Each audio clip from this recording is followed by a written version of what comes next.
My kindergarten teacher told my mom, yeah, she's not allowed to speak another language at school. To which my mom came home and was just like, beta, don't speak Gujarati at school, even if it's to, that girl.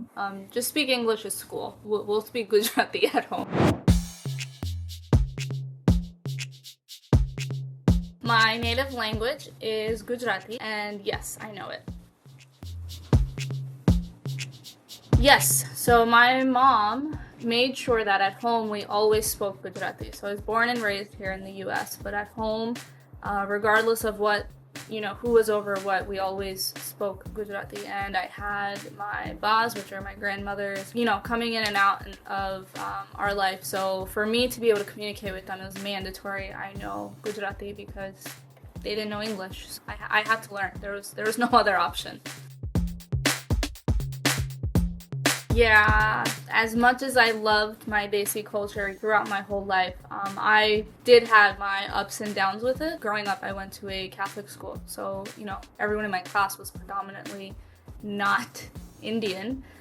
So I was very self-conscious when my mom came to pick me up or, anything like that, because she would always talk to me in Gujarati. So I would, try to keep our conversations minimal or this, that, because I felt like everyone would stare, so...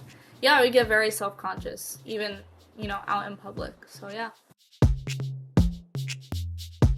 And I remember this very clearly. I was in kindergarten, and in my kindergarten class, there was actually another Gujarati girl. So when I was talking to her, I would talk to her in Gujarati, but with everyone else, I would talk in English, even to the teacher. So, you have parent-teacher conferences, and during that, my kindergarten teacher told my mom, yeah, she's not allowed to speak another language at school. To which my mom came home and was just like, beta, don't speak Gujarati at school, even if it's to, that girl.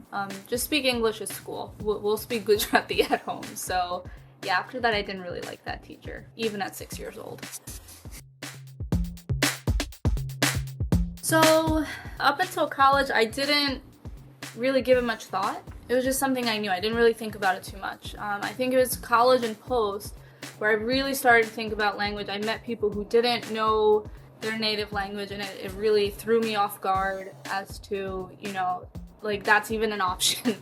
So I was really perplexed in college about that. So I think I really do appreciate it now because it gives me a chance to communicate with my family that's still in India, my grandparent that's still alive. Yeah, I really do value it. So fluently, I know English, Gujarati. I'd say my Hindi's at, it's getting to working proficiency where I can use it in conversation and such. So I can technically say I know 3 languages. But yeah, I think it definitely has. I work on a team right now with a lot of people from India, so knowing Hindi helps, even though I won't always directly speak it because I'm still self-conscious. But yeah, I think knowing multiple languages is a huge life skill that can be applied to any situation. Me, myself, losing it, no, because I know my native language, right? I still speak it, I would say, every day.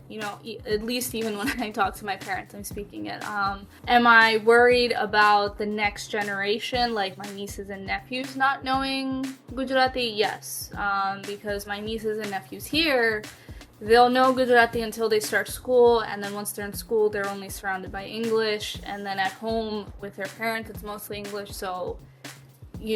that kind of happens. So yeah, it makes me a little nervous because it's like I have family in India and my nieces and nephews there are learning English. Gujarati, they're speaking at home. They're learning Marathi and Hindi in school on top of it. So they're knowing 4 languages and their native language.